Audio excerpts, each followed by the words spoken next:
Hello and welcome to this week's podcast. My name is Dante. And I'm Chatterbox Zombie. And I do apologise for last week not turning up. I was destroyed by 2 migraines in 2 days. Basically wiped me out. I had to take the third day off work. When I get migraines, I go blind. I'm completely useless. I turn into a big pile of shit. When people say they work while they have migraines, they don't know what migraines are. So yeah, I couldn't do podcast last week. As I was going blind, I text Chatter and just went, fuck that, I'm going to sleep. Because the best thing you can do. Health and safety things, right? Yeah, I mean, I could have slept for 2 hours and then tried to get up and do it, but there's just no point. Your head's just pounding. It sucked. Headaches for 3 days. Oh fuck! What a shitty week. But that's all right. But you know how New Zealand, for those that don't know, New Zealand's very keen on getting per capita stats. You know, we have the most gold medals in the Olympics per capita. I know what you're going to say, and it's great. It's terrible, but it's great that someone's acknowledging how shit it is. Does that make sense? Yeah. I don't know if we're talking about the same thing, but yes, per capita in the world, we now have the most expensive houses. Yeah. It is the worst thing ever. The average house in the city that you live in costs $1 million now. Yep. And that's New Zealand dollars, so in American dollars, it's about 800,000. Similar for Australia. That's American money. Yeah.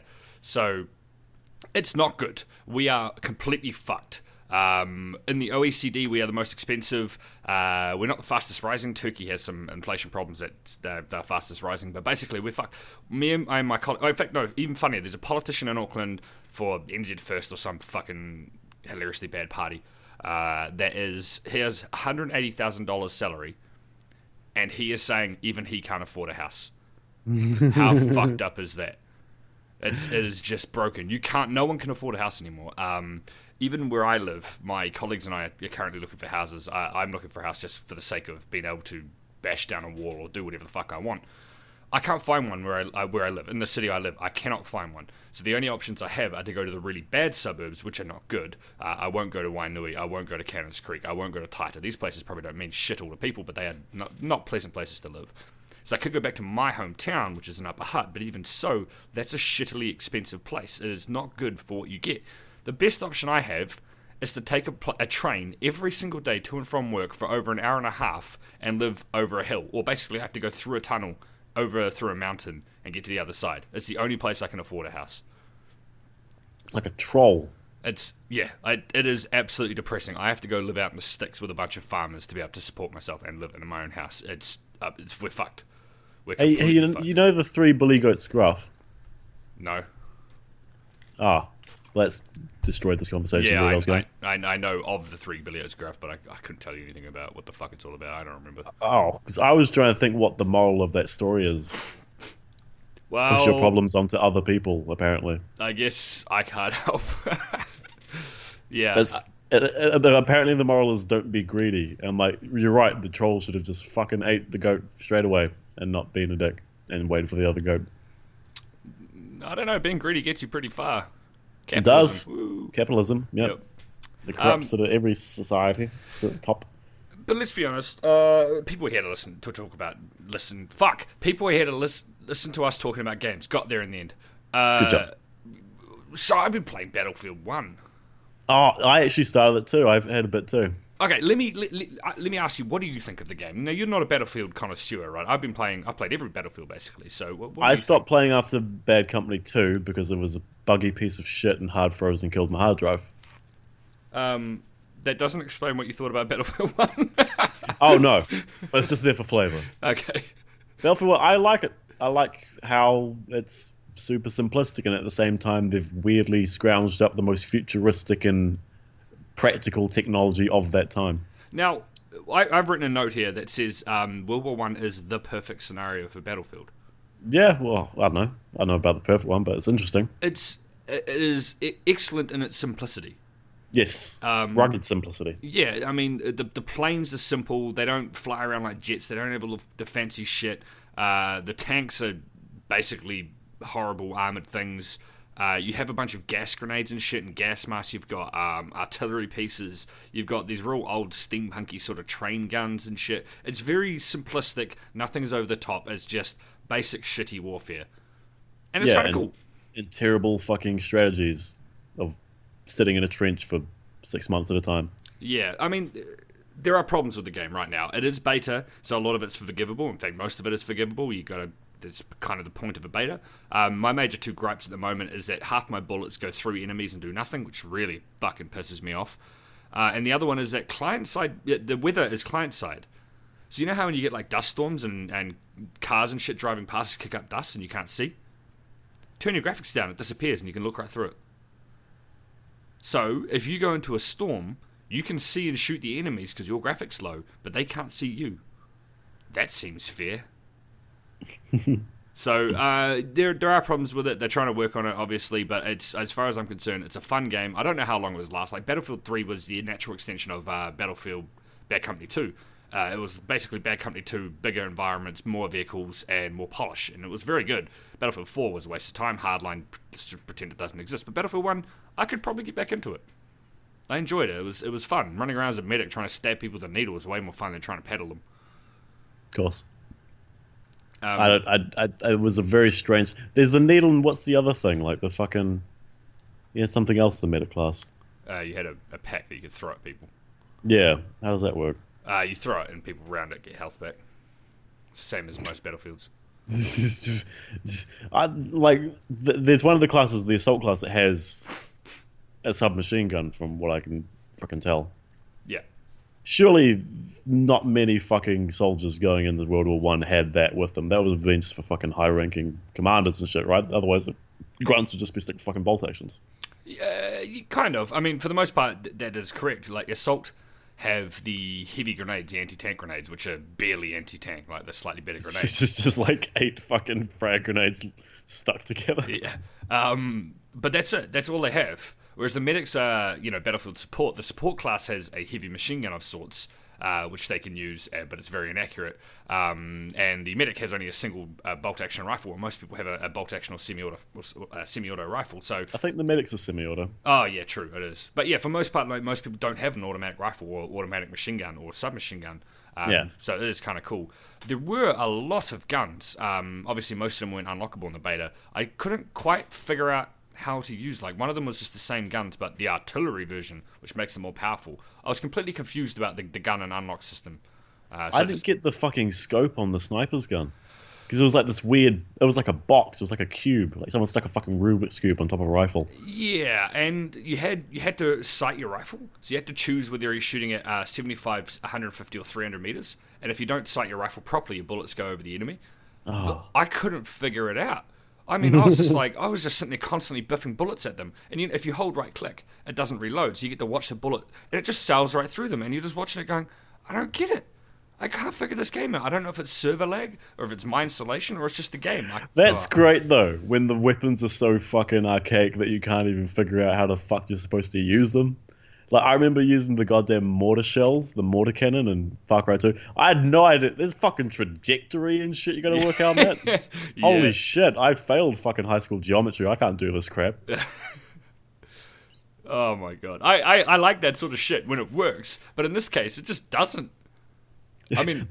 I was playing with my mates, and the whole time, I was just putting on the most fucking... Because you know how they had like a really weirdly casual, carefree fucking attitude towards war and like old war movies? Yeah. Like, you ever watched Bridge Over the River Kwai? And it's fucking terrible. If they made a movie about that now, it'll be gritty as fuck, talking about how terrible it is, and it'll show them fucking being abused and tortured and shit. But back then, because it was filmed in, the 50s or 60s, it's just like, righto, we're slaves of war, and we're going to build a bridge. Now listen to me, Japs. We're going to do this, and I'm an officer, so I won't work. So the whole time we were playing, we're like, I say, lads, over the sand dunes, let's go get those bloody Turks. Oh my god. There was actually a point yesterday when I was playing where I was firing from a tank, and there was suddenly a lull in combat, and all I could hear about sort of 300 or 400 meters away was just like thousands of screams. It was just all of the characters that the players were playing screaming and dying. I thought, that's a really fucking cool thing. Like, Battlefield's always been good about its environment, that's what it does, but that was fucking terrifying. Oh god. Do you know, you used to get that in Red Orchestra 2, which in my opinion is one of the best fucking World War II online shooters. Granted, it never had a great community. No. But that was a game where it would just be eerie, sepulchral silence for about 10 minutes, and all of a sudden all hell would break loose as fucking whole squadron charged out. and it was fucking awesome. They really created a cool soundscape of that. And I feel like you don't get like that same sort of thing a lot of more modern or sci-fi themed shooters because it's just chaotic the whole time. Yeah, it's something that every time you talk to soldiers or watch any interview with soldiers, you always get the same response. It's just days and days of pure boredom, then followed by absolute chaos. And I think one of the best games to deal with that was Armor. Armor series was basically you just wander around, you plan everything out, and you do things, and you get your scouts out, and all of a sudden someone takes a shot, and all hell breaks loose. Helicopters come flying in, tanks are trying to kill everything. It's fucking cool. I like that sort of shit. But Battlefield doesn't have that. It's just constant chaos for most of it. They've really done an interesting thing to try and motivate snipers to play the way snipers should be played, which is constantly fucking removing and relocating so that you're not abusing people. Yeah, I mean, they kept the scope flash. Yeah. The scope glint, yeah. Yeah, I love that. That's a really cool thing because it means if you just stay looking down your scope, people will spot you. As opposed to reality, where if you have a good sniper hole, you're fucking set. Yup. And you can just sit there and pick people off. Because in real life, snipers are unfair as fuck. Because you don't know where they are and then you're dead. But also snipers have to have insane math skills. Like, you have to do some crazy shit. But I must move on because we have been here for 11 minutes and we've already talked about Battlefield. I have the squeaky chair today. Like, what the fuck, man? Star Citizen had some gameplay released. They went into Gamescom, I think it was, and they showed off some of the gameplay. Fucking cool. They have this really awesome method of doing persistent universe, which is apparently coded by Germans, as I understand it, which is good job, Germany. That means it's going to be fine and exact. Yeah, it basically, if you fly into a planet, which is completely seamless, by the way, it's not like Elite Dangerous where it just suddenly warps you out or anything like that. As you fly into the planet, you'll fly up to the station. If you look through the windows, you can see the players interacting in the environment. Just the thought of doing that from anyone flying in from fucking out in the galaxy and seeing that is just bonkers. But the game it's not quite there. It's not quite polished. But they showed off some combat. They showed teamwork. They showed some of the bases and places you can land and missions that you do. Looks fucking good. Like, genuinely, I've avoided Star Citizen, even though I put money into it. I've avoided it for quite a while because Elite Dangerous was out and it was better. Now, Star Citizen is looking pretty good. I can't wait to play it next year or whenever the fuck it's going to come out. It's just that whole space sim genre that I don't really care about. Yeah, I mean, the cool thing about this is that there is no instancing. If you warp into a system and there's 200 other players there, you see 200 other players. So you can just be flying around through the universe and just run into someone, and that's like fucking terrifying to me. I mean, Elite Dangerous has that to some extent, but Jesus Christ, it fucking shit yourself. And No Man's Sky was supposed to have that. Oh yeah, fuck No Man's Sky. Oh, okay, I actually have something here about No Man's Sky. Most people are already over this already, but there was this huge drama last week where someone posted that you can get a No Man's Sky refund no matter how much you played it because of breaking terms of service or some bullshit. Everyone jumped on this, and thousands and thousands and thousands of people tried to get a refund, and Steam denied all of them and just had to put a thing on the page saying, we're not going to refund you. Holy shit, what the fuck? So I went on to No Man's Sky Twitter just before to see what they're doing. And the last thing they said was 3 weeks ago, saying we're really dedicated to customer support right now. They haven't said a word through all of that drama. They are just going, fuck it, we got the money, let's just bail. Our game's not going to be good, we're not going to make it good, let's just get the fuck out. It's terrible. Like, that's absolutely shocking. So, Sean Murray, the guy that headed it all up, is a cock, and I hate it, and I spent 4.5 hours playing that game, and I will never touch it again, and it pisses me the fuck off, because I really, really wanted it to be good, because I love space sim games and exploration I games. wanted the past two Ninja Turtle games to be good, but they weren't. They were both shit. What did you expect? Fucking awesome Ninja Turtle action like it's the goddamn arcade in 1980-something. You amateur. At fucking hopeful, right? You know what? Something that's quite close to a heart that's also very entertaining is The Witcher. And we've talked about The Witcher enough, but this one's not about the game specifically. It's about the author. And Andrzej Sapkowski. He is a dick. Oh yeah, he's a massive cunt. IRL. He is an absolute fucking asshole. He hates most of his fan base, which is hilarious. Now, that's exactly what I want to talk about, because he said a quote, and it's translated from Polish, obviously, but his quote was, when people are talking about, do you know anyone that's played the game? He's like, of course I know. I do know several people that have played the game, but not that many, as I tend to surround myself with intelligent individuals. It's like, dude, what? He gets pissed off that the books are getting the game artwork on them. He's just like, this bullshit, it's totally the original book, and all these games are turning up and reading my books. Like, what the fuck? Just read the book first, play the game later. It's kind of annoying. He doesn't care about sequels. He's like, fuck, I don't care. You can make a game sequel. I don't give a shit. It's got nothing to do with me.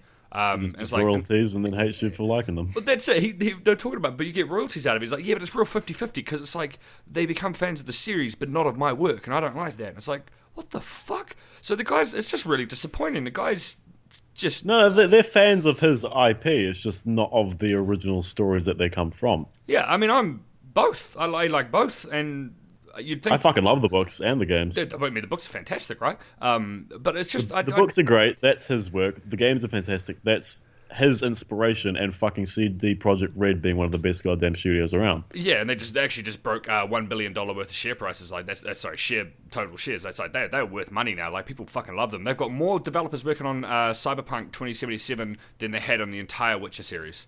Oh yeah. So they are really going ham. They love what they're doing, and they're going to keep making cool shit. I got heaps of faith in them. But basically the guy's really disappointing. He doesn't really seem to know what he has. He doesn't care about his popularity. He doesn't care about his fans. He's just a dick. Fuck that guy. That really pissed me off, man. I was just like, dude, come on. Nah, I still love him. And do you know what's really cool? The even though he probably hates them too, because it's not him writing them, there's been a series of graphic novels about the Witcher series as well now. Yeah. And they're really cool. Standoff-ish, sort of isolated stories each one. I think it's up to the third one now, and they're all really interesting and fun. I tend to avoid graphic novels. I don't like... I read too fast. The graphic novels just kind of slow me down. They piss me off. Every graphic novel I've ever bought has just been resigned to a bookshelf that I'll never touch, no matter how much I try. Right now I'm looking at my bookshelf. It is currently 8 books high. Yeah, I know. This is getting ridiculous. It's getting bigger. It's getting bigger. This is stupid. And my mate just sent me 3 of his books that he's written. He wants me to critique and help him sort out spelling mistakes. This is fucking stupid. Anyway, we're running out of time, so there's a couple of other bits of news. Sony's CEO has said that he likes Pokemon Go and the fact that is a game changer. He actually is going to talk to his mobile team that he's just spun up this year or whatever the fuck it was, and he's going to say, what can we do that is emulating the idea of Pokemon Go? Not like just, take a carbon copy, but if Pokemon Go can be that popular with the right brand and the right things, can we make something just as awesome, or if not better, which wouldn't be too hard, admittedly. Yeah. That's fucking cool. That other big name companies are actually really interested in this sort of shit. Now, I hate mobile gaming, but I like games like Pokemon Go because it's not, strictly speaking, a sit down and look at your phone the entire time. It's about getting you up and about and moving around and interacting with your world and other people. Very cool. So if Sony's picking up on that, I'd like to see what other people come up with. Obviously, we're not going to expect anything for another couple of years yet, but we'll see what happens. Also, Insane Clown Posse has a tabletop card game.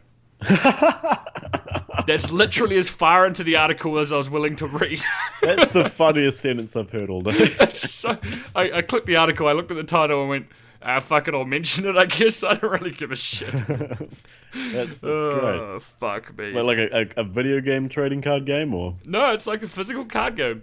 Well, okay, I guess that relatively comes to gaming. Do you know what I started playing? I started playing the video game of the Pokemon trading card game. Why?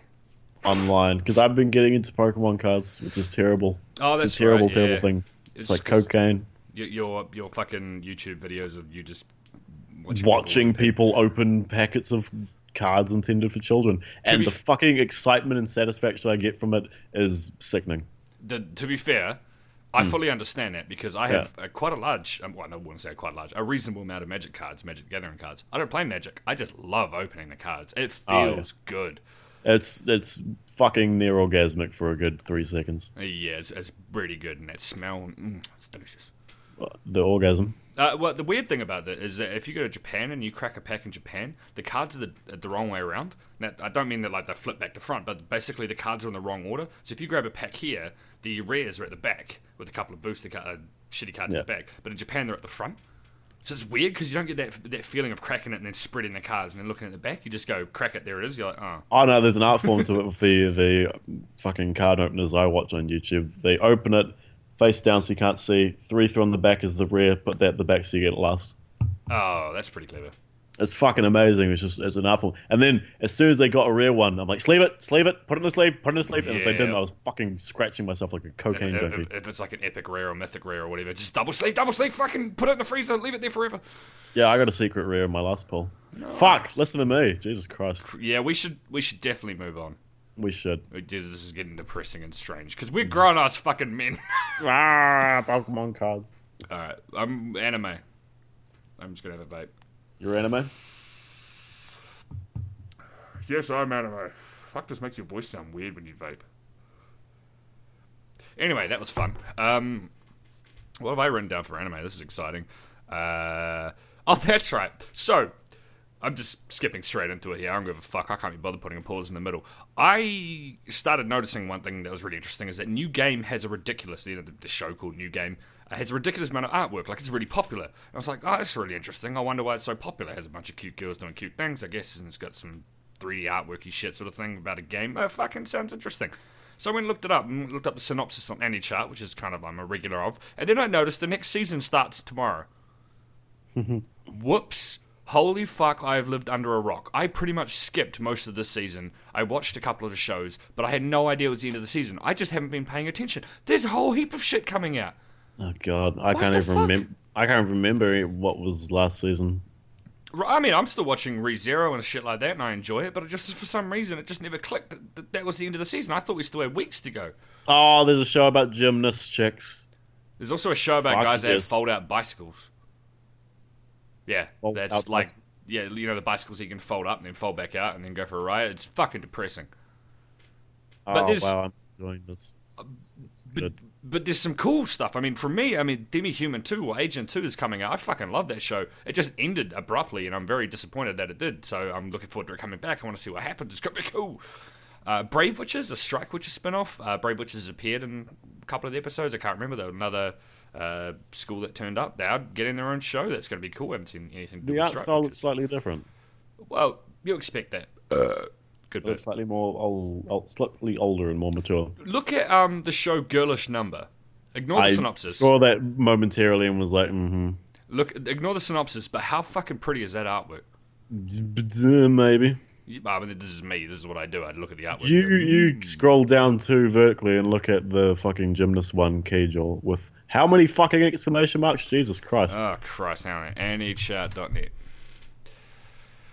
1, 2, 3, 4, 5, 6, 7, 8, 9. 9 goddamn fucking exclamation marks. I have to find it. There's some other shit. I mean, the rugby one's coming out. That's fucking awesome, man. We get to watch a show about rugby. That's our national sport. Might actually be the thing that finally makes me give a shit about rugby. If anything can, it'll be fucking anime.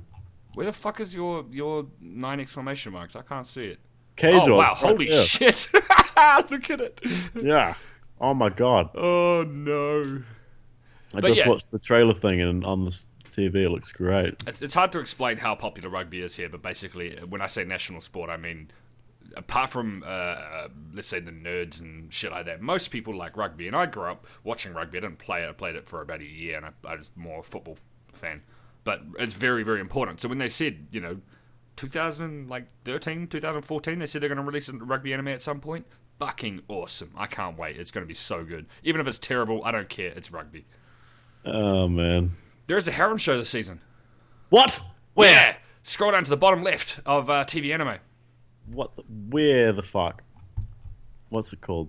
It's called Tashi ga Motete Dosanda. Oh, my god. Oh, that's a reverse harem. That's not a harem. It's a reverse harem. Oh, fuck. I'm a cunt. It's a reverse harem.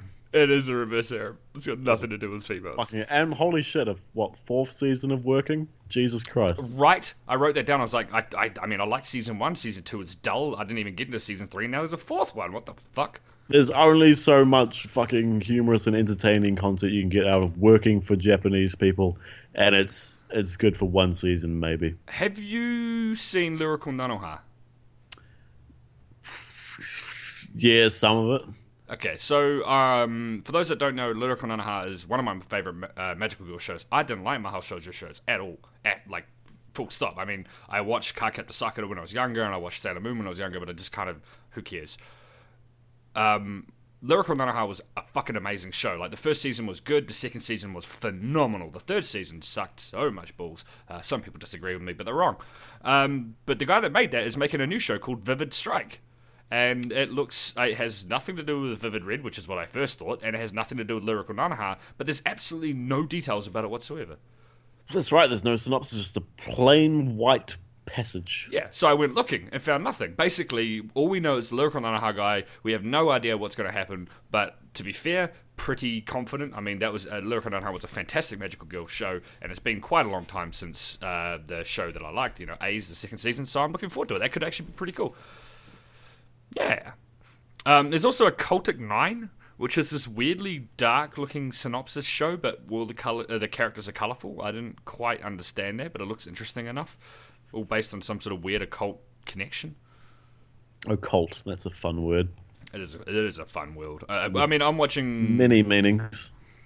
Rewrite at the moment. Rewrite is they get some occultist sort of base in that, and that's probably why I thought the season was nowhere near over, because I'm only halfway through Rewrite. I'm just going real slow with it, taking my time. Too busy watching fucking The Expanse, which isn't even anime. It's a TV show about sci-fi stuff.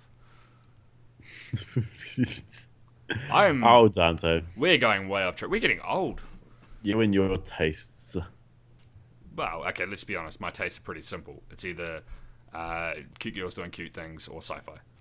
Fuck it, just call it a girls' gift. We made a word for it that most anime fans don't even know, and they have a whole sentence to describe it.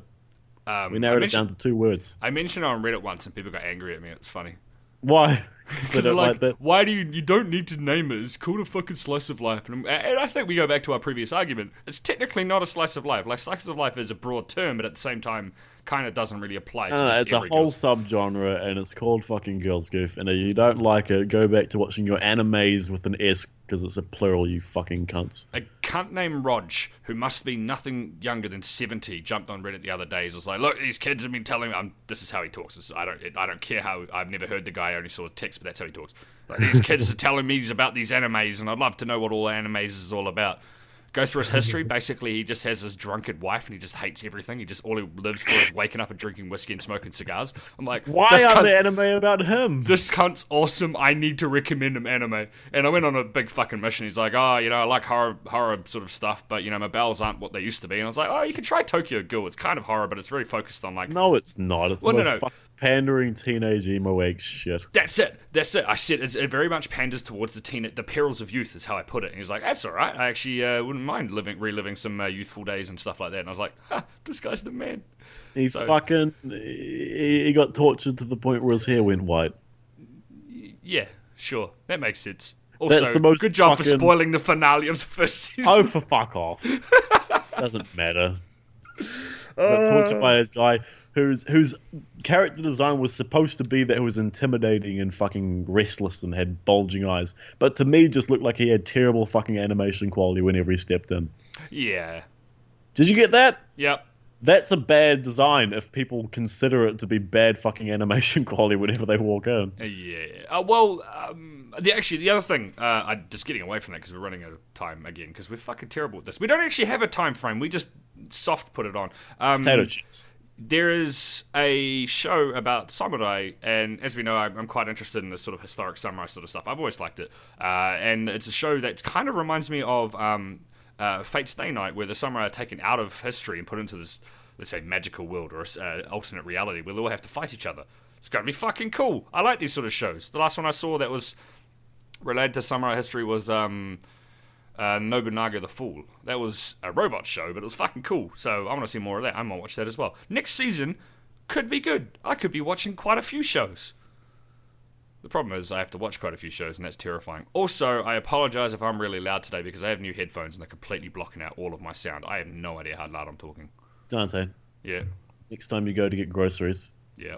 They got these, how they're always coming up with these weird delicatessen fucking flavors of weird potato chips because they're always trying to make it fancy. Yep. They got these ones that are Peking duck flavor. Really? Fucking delicious. I had wasabi flavor the other day and it was surprisingly good. Yeah, the Peking duck. My recommendations. If you find them again, can you Snapchat me so I can go find them? They're everywhere. They're not hard to find. Well, yeah, but we've only got New World Metros here. They're like tiny supermarkets, so they will have them. If you can find a countdown, they will have one. Fuck it, I'll go find them tomorrow then. They are good. They are slightly Oriental barbecue flavor. You ever had that like Chinese oyster duck sauce? Yeah, I got heaps of it upstairs. I cook with fucking delicious. It's like aniseed and barbecue. Cheddar, we should probably end the podcast because we're fucking. No, way I have after. many more weird esoteric food things to recommend to people. No, fuck you. This has been Dante. Brown lentils and wakame. Give it a try. No, don't, because I fucking hate it. Chatterbox zombie. See you guys next week.